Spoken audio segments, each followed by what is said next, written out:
When someone you love has hearing difficulty, you may often feel frustrated, scared, angry, and alone.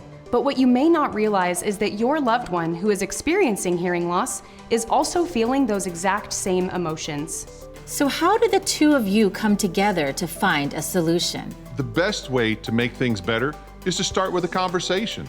Here are some quick tips that you might find helpful. Hearing loss affects the listener's ability to recognize and understand words. You may have noticed that your loved one watches your lips and facial expressions.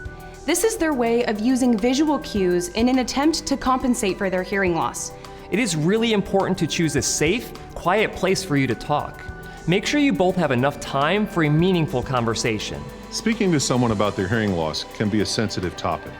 Rather than bringing up how frustrated you are, try saying that you can understand how having hearing problems must be difficult for them. Try using specific examples without sounding accusatory.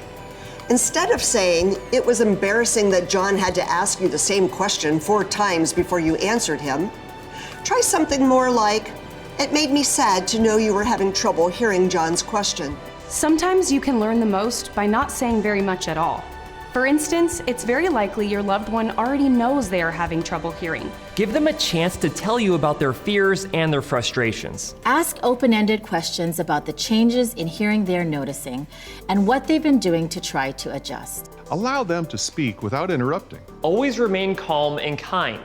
Stay positive and recognize that some of the most meaningful conversations may require that you say less and listen more.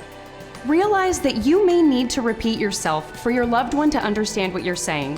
Don't be upset by this. Instead, try asking what you can do to be more easily understood, such as lowering the volume of the music, sitting closer, or writing down a word or sentence.